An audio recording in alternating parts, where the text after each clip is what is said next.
my long range hunting, you know what time it is. It's time for a video breakdown.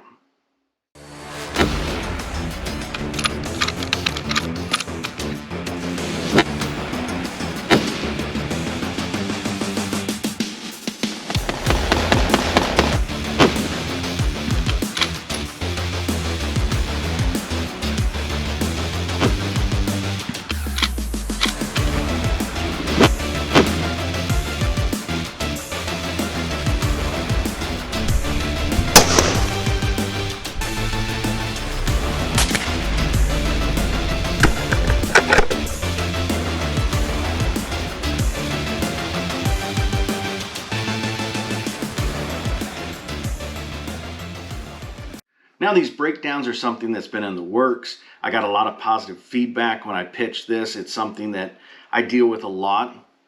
And that has to do with YouTube videos of long range hunting. Being known for long range hunting, it's something I get sent all the time, whether it's them sending me the video or it's simply I'm getting tagged in something. And so I spend a lot of time breaking down in these comments or to people what's going on with the shot, what's happening, the type of shot, the gun, etc., what it's capable of. And it honestly is very time consuming. So I'm going to start breaking down long range hunting videos in the hope to try to educate people. Some are just sitting on the sidelines and really don't know. And so they've got people that are trying to talk about long range. You got guys that don't like long range that are trying to put in bad information in there, etc. So it can sometimes be hard to navigate through and really understand for somebody, especially from an outside perspective. So I'm going to try to use this and pick different videos and break them down for you so you guys can see really what's going on, what's happening, and is that a good shot or not. Now today we're starting with one that is DocTacDad. This is actually kind of a cool video because it's a father-son hunt.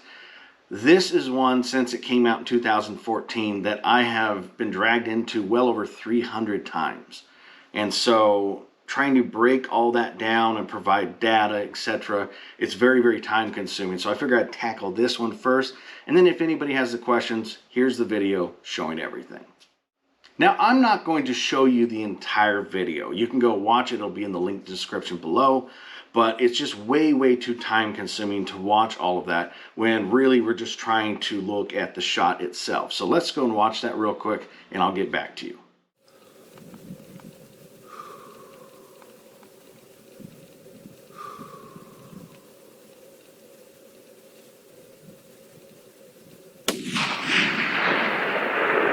Oh, you got it. One shot, it's down. It's done. 875, it's down. The cow is down.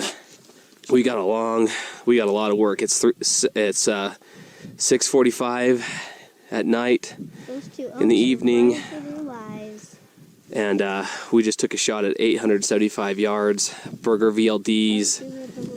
Wow, and it's down. Let's show you. What's that? Oh my gosh, I didn't even see those across the way. That would have been an easier hike out.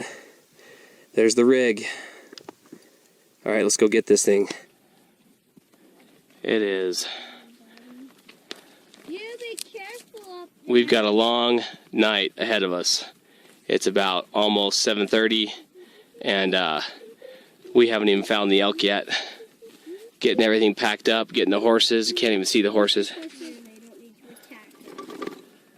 We just ran into some bear scat, didn't we, dude? All the berries in it. Yeah, so we found her. It's 8 o'clock. We found her. She's small, but I intentionally shot a small one because About a 4.5 mile hike out. Because yeah, it's 4.5 miles out. It's cruddy, and it's too late to shoot a really heavy big cow. So she's gonna be perfect eating, man. Now a couple things real quick. He's got good position, which is prone. That's the most stable you can get. The reason being, you're low to the ground. The higher you get up off the ground, the less stable you're going to be. So prone is generally the most stable position you're going to get. He's using a bipod up front and a rear bag on the rear, and using that as support. This is a very, very solid position, one of the most solid positions you'll ever have. And the reason being, instead of, let's say you're shooting off of something, a fence post, whatever, you're using a bag, your pack, whatever, and let's say it just covers this amount of space. The problem with that is that's your stability, and you have a little bit of a teeter-totter effect. You're not getting optimal stability. Now, if you're using an alternate position, that's just something you have to deal with. But with a bipod and rear bag, you have support here and you have support here. And so you have much larger section of support, and so it's going to be more stable. Now, looking at him as a shooter, this is something I do with a lot of people from around the world. They'll send me videos of them shooting, dry firing, and I can critique and look at them just the same as if I'm teaching somebody in person. I'm going to watch them, see what they're doing, and then you can find out what they're doing right, what they're doing wrong. And so I do this a lot with videos, especially when COVID was in the main, lockdown of people, especially in other countries that don't have what we have in the United States. So I spent a lot of time evaluating it. So ultimately, he's got a solid position. He's got a good cheek weld. That's his cheek resting on the rifle itself.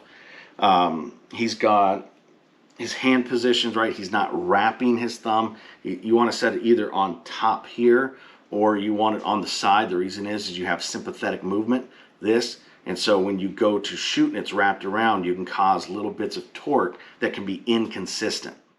Gun seems to be set up right for him. He's got good, he's not struggling. He's not lifting up. He's not cramming his head down. He's got a good, position behind that scope. Everything seems to be right. The only critique I really have is simply his trigger control. It started off good, but he really released that trigger fast. You want to hold that trigger to rear until after it stopped recoiling.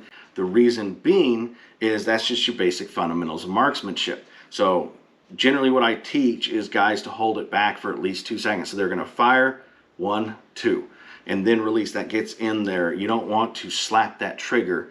A lot of guys get really light triggers and they'll end up doing this because it's too light for them. And so what they'll do is, it's called the precision slap. Now some people are good at it, some aren't. Obviously what he did got the job done. The elk's dead and, dropped dead on the spot. Something else to point out, this might not be common knowledge to people that aren't in elk country.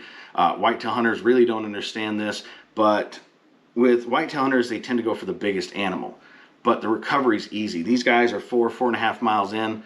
The farthest in I've ever had an animal, my brother and I both shot an elk, and we were around 8 miles in. And so when you've got to pack a massive animal out on your back, and you're having to go in, get that animal, get it broke down, all that, pack it out, and sometimes you have to do multiple trips. With that one with 2, luckily we had a lot of people, but we still had to do multiple trips in order to get those 2 elk out. And so if you shoot it 4 miles in, well, guess what? You got to go all the way back, come back again, get it. And so it's something a lot of guys will go for a smaller one, especially if they are really far in. They're not wanting to pack as much out because it's still a large animal. They're still getting a lot of meat, but that little bit is a little less pain. And so that's not an uncommon thing to happen. Another quick thing to point out on that, that's not common knowledge. People have this weird illusion that, oh, well, that animal's downrange and it has no senses of you, blah, blah, blah. It basically paint a picture that's the only animal out there. And so you don't, as a long-range hunter, need camouflage or stealth or anything. That's not actually true. You can see those elk had come out to the side and they didn't even know those elk were there and closer. That's not uncommon. It's like with archery hunting. Generally speaking, you're not busted by the animal you're going after. You're busted by another animal. Animals are everywhere. It's not that we have one specific animal and that's the only one in the entire place. And so it's actually really common for that to happen where you'll be getting set up for a shot and all of a sudden one comes in close and you take that shot. And he even said, he's like, man, if I'd known those were there, I would have shot it. And so it would make it a lot easier to pack out. And so that's a misconception of we're trying to get these super, super long shots and we'll pass on other ones. No, if that closer one walks in, guess what? If it's a shooter, bam, hammered down, dead on the spot. Now let's dive into bullets. The reason being is that's the most important part of this. In all reality, the bullet is what dictates performance. A lot of people think that it's actually the cartridge. That is incorrect. You see all these articles coming out from these BS writers saying, oh, you know, this is the #1 elk cartridge, blah, blah, blah, blah. This is the best cartridge of all time. It's a load. All the case is a vessel for velocity. The bullet is what's going to dictate the performance, both the external ballistics, that's its flight path through the air, how much wind it bucks, etc., and the terminal ballistics, which is what happens on the animal itself. Now, all of that is based off construction and design. The more aerodynamic, the better it's going to fly, the higher the BC, which is ballistic coefficient. It's a number associated, basically it's a ranking scale. So what you're going to do is look at it, the higher the BC, the better it's going to be as far as eliminating drag. And each bullet's going to be a little bit different. Certain designs are going to be less aerodynamic than others. The 168 grain VLD he's using here is the VLD Hunting, and it's more of a more aerodynamic bullet as far as it stands for very low drag.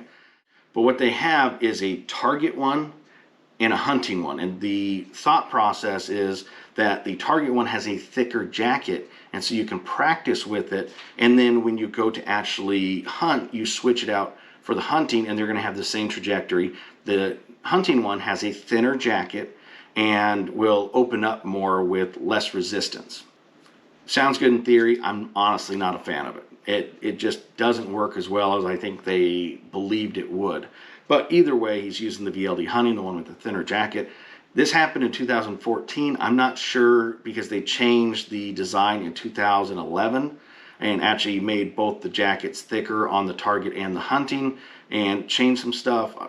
Honestly, it made them perform less than ideal as far as I'm concerned. The original was better performance terminally, but they ended up changing it. So there's still boxes out there of the old stuff. So I'm not sure if this guy is using a pre-2011 or a post-2011 Berger VLD.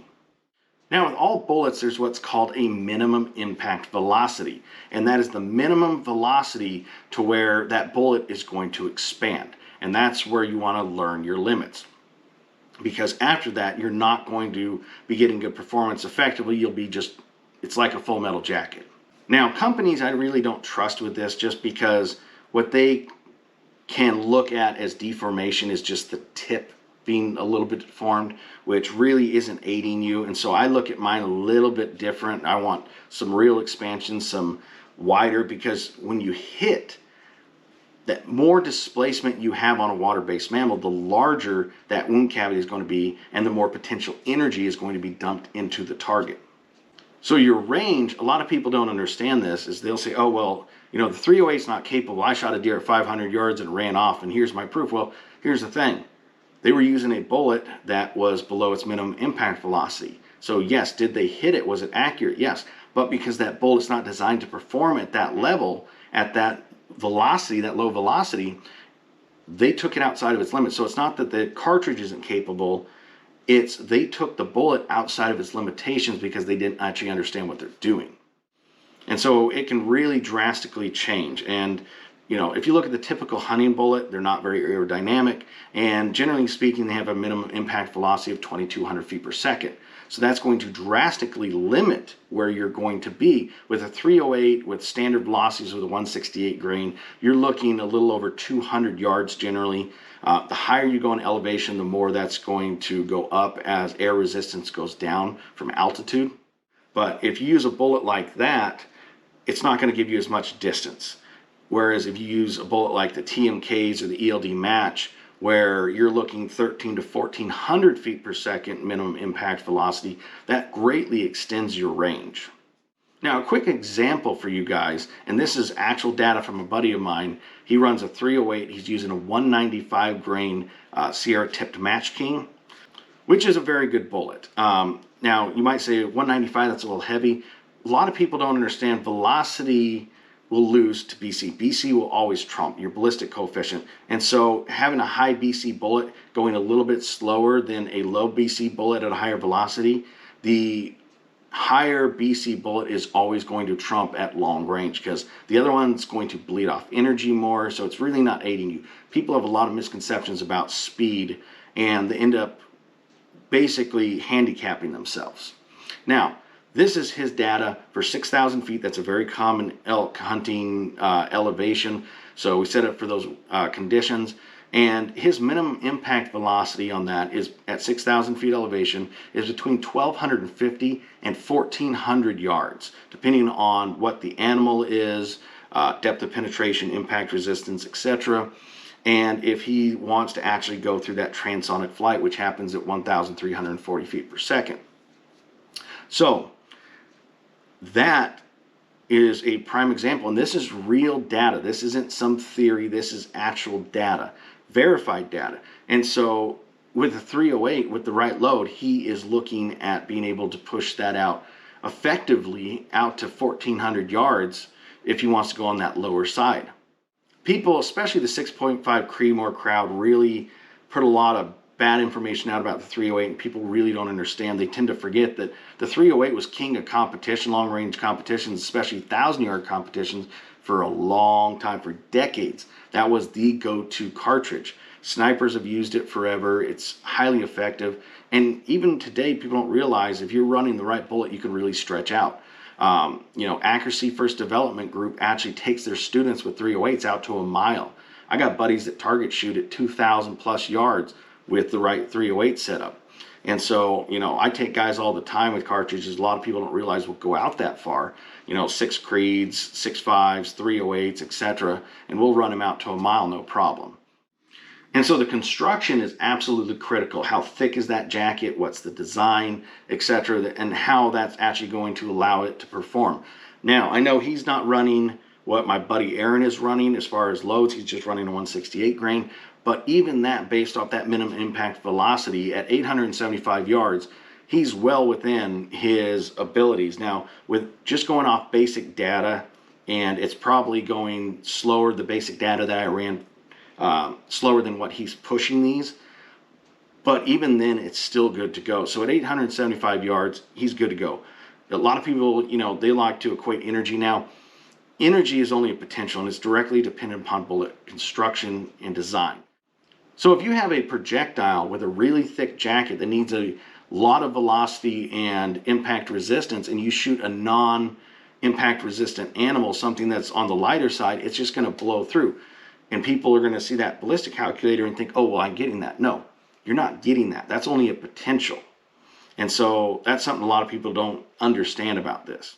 To put it in numbers most people will understand, a 308 at 1,000 yards has more energy and velocity than a 45 ACP at point blank range. So if you stick a 45 point blank, the 308 has the potential to outperform that in not only energy transfer, but velocity. Now, this was a CNS shot. Now, what is that? That's a central nervous system shot. And so you have three. You have the brain, you have the neck, and you have what's called a high shoulder shot. Now, the head is self-explanatory. You destroy the brain stem, and all signals are cut. It drops dead on the spot. And then you have your neck, which has the brain stem. So when you look at the back of a deer's skull, there's a hole there, and it's going to come out of that back of the hole, and that's the brain stem, and it's inside the neck bone itself. So if you sever that, it's going to cut all signals to the brain, dropping it dead on the spot. Now, both the head and the neck are smaller targets as far as, something to shoot, even at closer range. So you need to be able to make that shot. Now, the one benefit of the neck, though, is because there's no empty space like the lungs, it's pure muscle and bone, you're going to have a higher impact resistance on that. So you have a better chance of that bullet really opening up and causing some trauma. And that temporary wound cavity, that hydraulic shock or hydrostatic shock, depending on your impact velocity and bullet performance, can actually open up and cause that animal to have all signals of the brain disrupted and drops on the spot. Now, the most common one with long-range hunting is the high shoulder shot. It's a personal favorite of mine, and it's really, really effective. So what happens is you have your brain, then the brainstem comes out of there, goes down the neck, and then it meets with the spine, and there is in the spine between the shoulder blades, it's nice and protected, is called the branchial plexus. Now, what this is a bundle of nerves that basically that brainstem goes into, and then those nerves go throughout the body, and that's what sends signals from the brain to the body. So if same thing with humans. If you want to move, you want to do something, your brain is sending signals down, and then that's being dispersed. So your brain's saying, move your arm. Your brain's saying, you know, nod your head, whatever. And so if you impact that and destroy that, it's cutting all signals to the brain, again, dropping it down on the spot. Now, the benefit, though, of doing a high shoulder, especially at long range, is you are increasing that impact resistance. So you're going to get more expansion, more transfer of energy at those lower velocities than you would with just a standard behind the shoulder shot. So you're not only going to impact one or both shoulder blades, but you're also going through and hitting part of that spine. And so you're getting a lot of energy transfer. It's going to cause good damage, and it's going to anchor it dead on the spot. There is also the benefit of a lot of people worry about wind and stuff, or, you know, could I be a little bit off? It gives you a lot more forgiveness, because let's say the deer's facing this way, you're aiming high shoulder and you're a little bit off. Guess what? Now you got a neck shot, still a CNS shot. And if you're off the other way, guess what? You have a double lung shot. So either way, if you're a little bit off, you're either getting another CNS shot on the neck, you're getting a CNS shot on the high shoulder, or you're getting lungs, and depending on your transfer of energy, it could still disrupt those nerves in the spine and shut down signals to the brain, dropping it. Now, always with these videos, there's a lot of misconceptions put out there. And the main one is people don't actually understand these animals' constructions or the difference. I hear all the time, well, that will work for a whitetail, but it won't work for an elk. And these BS things where they say, oh, this cartridge is for this animal, this is for this, this is for this. That's BS. The bullet's what dictates it. So realistically, you don't have to go by cartridges. I never base or know anybody that bases their animal based off a cartridge. They're going off the bullet, because that's really what's going to do the performance. But just to break down some numbers, so you have two that I pay attention to and I teach, and that is your depth to vitals and your vital depth, because that's what you need. Once that bullet hits the other side, and if it exits, it's still got potential energy and velocity that it basically is wasted on the other side. So I only pay attention from the initial to the opposite side of the vitals, because that's what matters. Because again, that other side is irrelevant. This isn't archery. We don't need an exit hole. And so for a white-tailed deer, the depth to vitals is 3 inches. On an elk, it's 4 inches. Depth of vitals, and that's, again, that penetration you need to get through the entire vitals on a whitetail, is 10 inches at the largest. An elk is 15 inches. So the depth to vitals is only a difference of 1 inch, and the depth of vitals is only a difference of 5 inches, which brings your grand total between a white-tailed deer and an elk only a difference of 6 inches of depth of penetration. Now I know what you're going to say. Everybody's going to be, oh, Jared, oh, Jared, oh, Jared. But that's an 800-pound animal. It's so much larger. Guess what? Weight's irrelevant. It really doesn't matter. The direct line of that projectile is all that matters through the body. It doesn't matter how tall it is, how wide it is, you know, length, height, only the depth of penetration. So it doesn't matter if it's, you know, 5 feet long. If it's only a foot deep, that's all you have to worry about, is that foot of penetration. Now, with talking about high shoulder shots, there's another misconception that elk have these huge bones, and it's the same thing with the body. Do they get wider, longer? Yes. However, that is irrelevant. It doesn't matter how long a rib is or a shoulder blade. It's about the depth of penetration, and the depth of penetration difference between a white-tailed deer and an elk is only 1/10 of an inch. And this is an actual deer shoulder and elk shoulder to compare. Now, is the elk shoulder longer and wider? Yes. However, the depth of penetration is what matters. Same thing with the ribs. People have this cartoonish view of ribs, that they're this round thing like what you see in the Flintstones. That's not actually true. In fact, they're more flat, as you can see right here, and there's really not a lot of difference. It's about the same as what you get with 1/10 of an inch between a white-tailed deer and an elk. So you're not really getting much more as far as what that projectile is doing. People drastically overestimate animals. Now, I got to bring this up because these are plagued with so much bad information. Something I do is I'll ask questions to the guys that are trying to criticize these long-range shots, and 95% of the time, I get the same thing. They have never shot past 200 yards, and they have 0 long range training. So they don't actually know the topic. They don't know what something's capable of. The other 5% is what I call long range shooters. These are guys that shoot long range but have zero training. And so basically anybody can grab a rifle like this, go out to a 1,000-yard range and plink. That's really what it is. Guys tend to walk it in. What they'll do is they don't know how to call wind. And so what they'll do is they'll shoot, look for impact, and then slowly adjust until they're on target. And then they'll shoot a group and say, oh, I'm amazing. That's just a long range shooter. That's what I call it. It's not somebody you want to take advice from. Now they pretend they're an expert and they try to use that. Well, I shoot long range. I shoot long range. I'm a PRS shooter. That is one that absolutely cracks me up, because anybody that knows PRS, which is Precision Rifle Series, it's a precision rifle competition, but there is no minimum requirements. You could have never shot a gun and show up with a match and shoot it. And you keep shooting matches, guess what? Even if you're placing dead last, you're still a PRS shooter. So that doesn't actually translate into they are knowledgeable. Especially when it comes to terminal ballistics. They try using that all the time of, I'm a PRS shooter, I know terminal ballistics. No, there is literally nothing in PRS that has to do with terminal ballistics. But generally what happens is you get comments on the line of, oh, he got lucky. Well, you didn't see the animals he wounded and missed prior to that, or he really shot it a bunch of times and then edited the footage, etc. And these are all BS.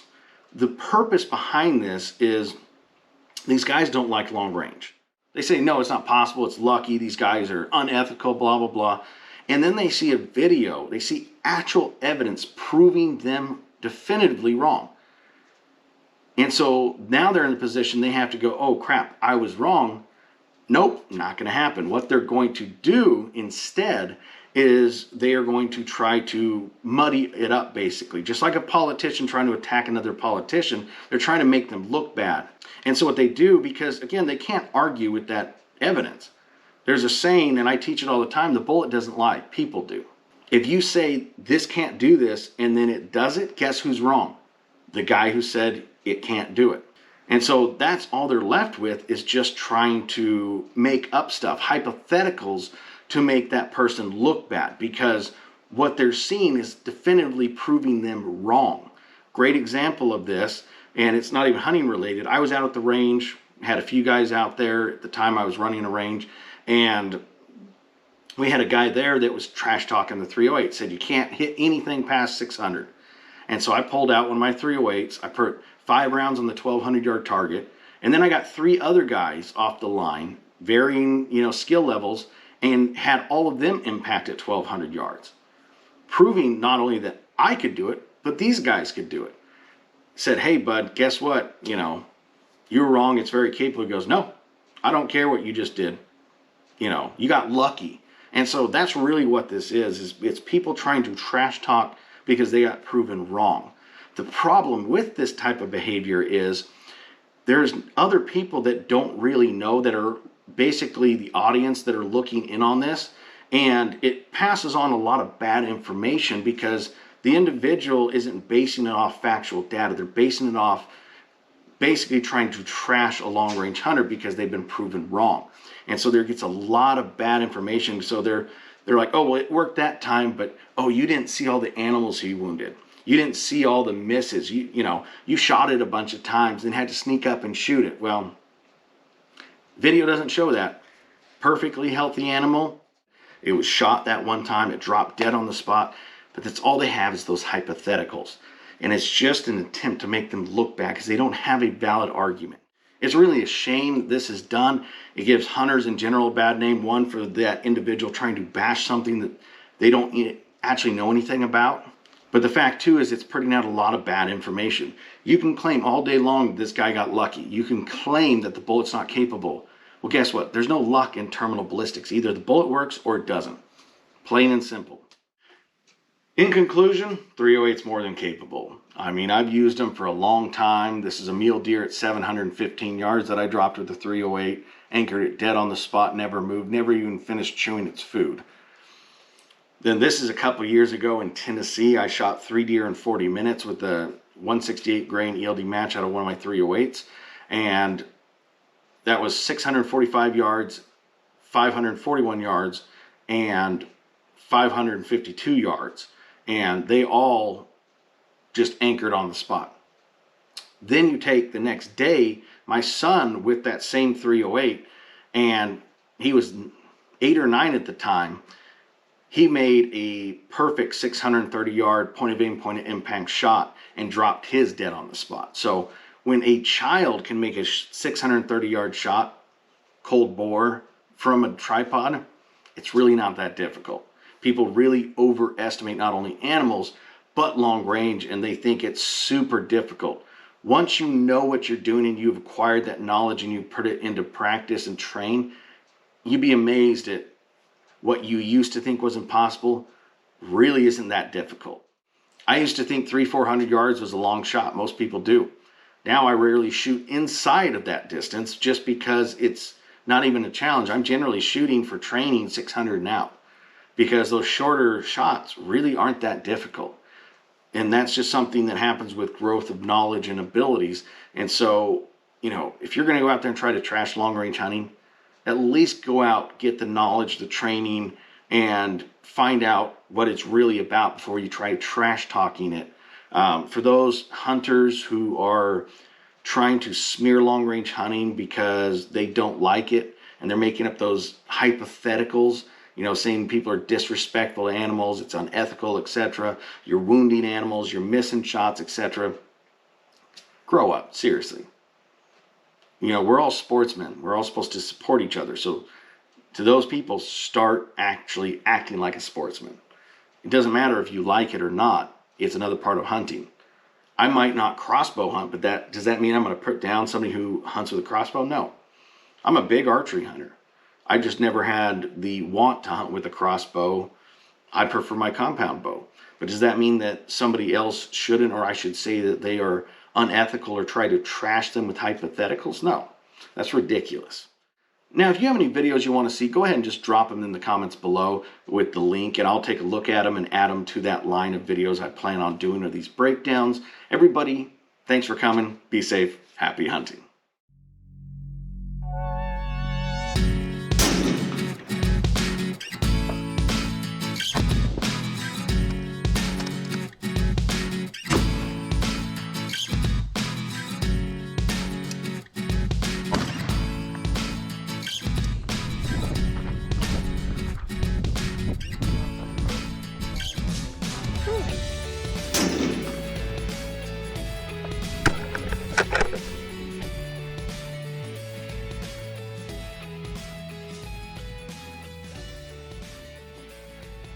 Hope you enjoyed this video. Make sure to hit that like button, hit that subscribe button, and turn on notification bell so you won't miss out on any future video. And happy hunting.